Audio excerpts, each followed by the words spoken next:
I am designing and building a solar company in Australia that is completely different to the solar company that I used to own. So this is my second time around building a solar company. My first solar company started in face-to-face, moved in, we were doing door knocking, and then we were doing cold call appointments. We had a call center over in India doing appointments for us, and we had quite high margins. And we did face-to-face campaigns in shopping centers and such as well, like pop-up stands. And the margins were pretty high, but it was also very people intensive for those appointment setter teams and managing the calls, the pop-ups and having to move around each week. And it was pretty expensive and time consuming and effort involving. So when COVID hit, we moved into the online space because we had to let go of everyone who was face to face, which was a bummer, and mainly because most of those people were on subcontracted models and they weren't employees, so they weren't entitled to some of the incentives that would be able to keep them working. And so we transitioned the business and kind of built a lazy business, which was good. And I think everyone thinks that they want that type of business, and we did. And we did that for about 18 months and then just kind of wasn't fulfilling, and we weren't really growing or doing anything. Also have learnt in the last few days that Shane and I, my old business partner, are very similar modus operandi, like the way that we do things. And some of our skills and areas of I suppose, interest really were in similar areas. So we'd throw all these ideas up and then not actually action any of them. We just spent a lot of time thinking about ideas with no follow through. And we didn't hire anyone to help us follow through. So we split up, and Shane's continued to operate that business. He has stayed on the 3 quotes model. So the leads he's buying through the online lead sources are customers that are looking for 3 quotes for solar. So by nature, those customers are very price sensitive, and it's a very commoditized market. I pulled out of that as of February last year and was looking at moving into consulting for solar businesses, but there was just something bothering me about doing it. I started and I got a big project. That project fell through. I was going to build basically the same type of business for someone. They decided it was too much risk and too people intensive, and that included increased the risk. And so what I've done is I've decided I was actually really geared up to do that project. I'm really excited for it. And I was like, well, fuck, why don't I do it for myself? So I am. And one of the first things I did when I started building myself is realize I really don't want to have those type of customers. I really don't want a price-sensitive customer that has really high expectations. That's really hard to over-deliver on expectations and give them an experience that sort of surprises them, because their expectations are so high and they also have the lowest margins. So I wanted to help other people do that, but I realized the best way to do that is to change the lead source. So I've basically set the challenge for myself to bootstrap, build with as little money and as fast as possible, also sustainable as possible, a solar company, like a premium sort of brand dealing with exclusive leads, probably have a commercial team. And it's just so much more fun to think about that being able to have money and good lead sources and diverse lead sources and salespeople and commercial, salespeople and residential, and building different digital marketing platforms and buying leads from different people and getting appointment setters to qualify and book appointments for our salespeople so people are specialized. And yeah, so I've hired an operations person he's starting tomorrow. We're super excited. He just brings a lot of talent from previous roles, and really love his attitude and just the way he operates. So I think we've got a really good foundation so far and a really good attitude and like a similar goal that to build an outcome that we're both looking for, because he's also curious in developing his own consulting for business development and digital marketing for other businesses down the track. So he's kind of going to be working right in that line with me in Suncraft is the brand so far that have decided. He raised the point that maybe Suncraft, there's some international brands that are using that name, and whether that's going to affect our ability to separate ourselves in branding and SEO and such. And I'm kind of the mind that maybe right now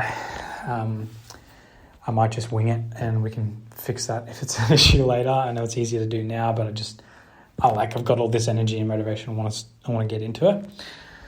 And I think it's going to be pretty challenging to come up with a good name that hasn't been used globally for any type of product. So anyhow, I will spend a little bit of time today just brainstorming some different business names. And if I can't find anything within basically an hour, it's 5 o'clock now. So 6 o'clock, I've got a meeting with a commercial lead setter.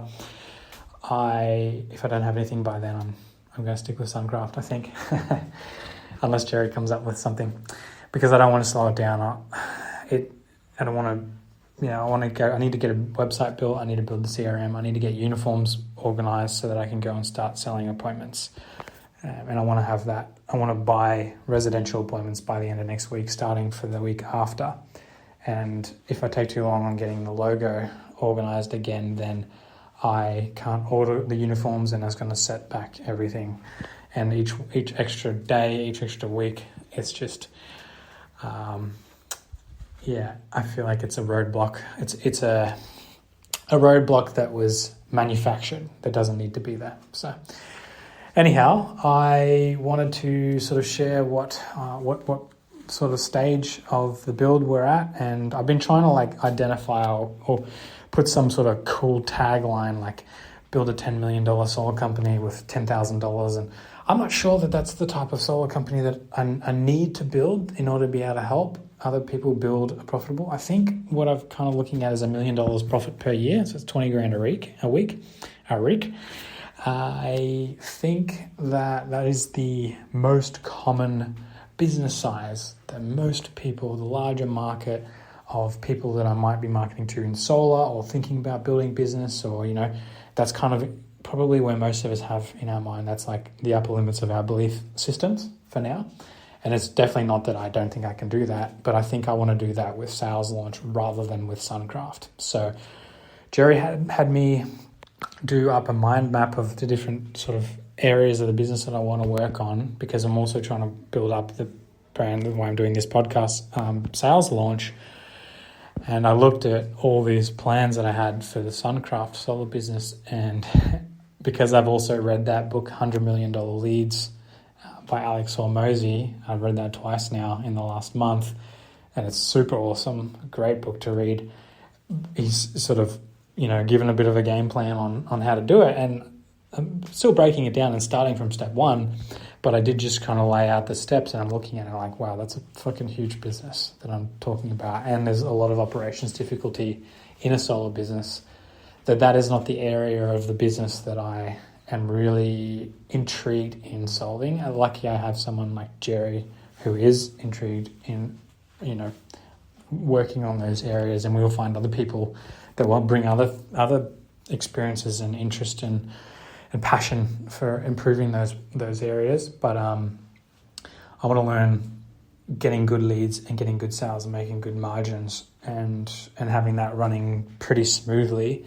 And once that's up to a point where it's stable and we've got a few different lead sources and a few different team members, and we've got systems in place so that if someone wants to cycle out into another industry or do something on their own or whatever, they want to quit, we can replace them. And that's on every level, including operations, including customer service, approvals, data, admin, all of the different areas, salespeople, appointment setters, lead generators, all of that. We have processes in place so that if someone does want to get out, we've got recruitment, we've got systems in place so we can bring new people on without it causing too much of an issue, slowing us down.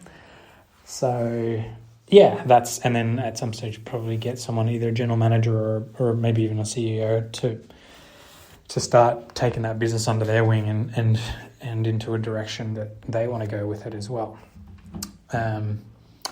So that's sort of the plan. Shane, my old business partner, called me yesterday. He's in the States now, going to a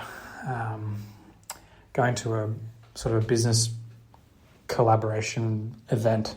Was a small group with Bob Berg, the bloke who wrote the Go Giver book, which is an awesome book as well. I just really like the idea of and the ethics and sort of the culture and the feeling that I get from reading that book and trying to create that in a business.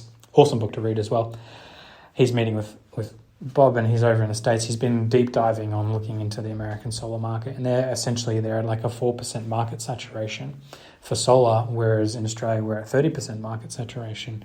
And when you think about how many renters and stuff there are, there's not too much more market saturation, maybe another 20% before it's going to be a mature market, and then it's going to be more about maintaining, upgrading, repairing, maybe bolt-on products like EV chargers and batteries and stuff. But as far as a growing sort of market, it more might be just a mature maintenance type of market. I think about the idea there's a lot of incentives over in America, and you get paid quite good rates, and there's federal and even state incentives, and the margins over there are really nice. It's kind of given me like, I was already sort of thinking about doing something in America with sales launch, but what would be the best way to step off of that is to build Suncraft up over here to a stable point. Might take a year, maybe 2. I want to try and get it done without taking shortcuts that will hurt the business, but I want to try and get it done fast, because that market is only going to stay that way for maybe another like 5 to 7 years. So every year that I'm not there is FOMO, I'm missing out. It just sounds really super exciting, and to be able to help push solar energy into a country like America, which is a pretty big consumer country, to offset the carbon over there, that's a cool benefit, and make a lot of money doing it. And everyone wins. Everyone makes money. The customer, the government, the company, the salespeople, everyone makes good money there. So that's kind of given me a kick in the bum to get things. Like, I was already sort of there, but this is like, it's like overdrive now. It's like put a turbo, and I already had the turbo on, I feel like, but now I've got NOS. But I don't want to blow the engine, Sometimes I need to give the engine a bit of a cool down. So there's going to be these periods of high growth, and then rest, maintain, stabilize, and then high growth again over the next sort of 12 to 18 months. But I'm really looking into the idea of broaching, that's not a word, going into the US market so that I can, and it's also, I think that there's just probably more, because it's a larger population, there's more like-minded people over there and such too. That being said, I'm not attending a lot of events over here in Australia, and once I start getting a bit of cash flow, that's what I intend on doing. So I'm sure I'll meet plenty of people that are working on things like this. But I have lived in the States for like 7 years when I was younger, and I really enjoyed it. So that's kind of where my thoughts are. I did what's called a Kolbe test, which was super enlightening into like how I operate. I touched on that earlier in this podcast. Just gave me a bit of, I suppose, permission to be myself. I kind of liked it, and things that I thought I should be doing in a different way, or someone says, "Oh man, why don't you stick with something?" It's not so much that I'm not sticking with something, it's like I'm adapting and taking on new information and pivoting, and my risk tolerance is pretty high on starting new things. So I think that's why I like the idea of helping businesses start and grow, because it's so new and exciting, and there's a lot of potential to help there. And I like how diverse the role can be. Like, I can work in different areas, so that just kind of, it stimulates all of these different areas for me, and gives me a lot of flexibility. So I can see the pathway that I've just laid out of building Suncraft solar business here in Australia, and I am leaning in towards trying to get the commercial side of things going well as well, because there's still big margins in commercial solar in Australia. So having that, having larger margin, that kind of rhymes, larger margin deals, that does rhyme,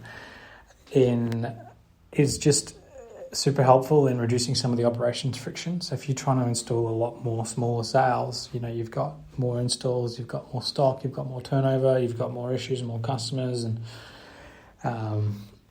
if you have a really good way of making money on the back end with customers, that's a different style of business, but I'm probably more looking for making the money on the upfront, and then maybe building the affiliates and giving people ideas to help build affiliate networks out by connecting with people who are selling electric vehicles and getting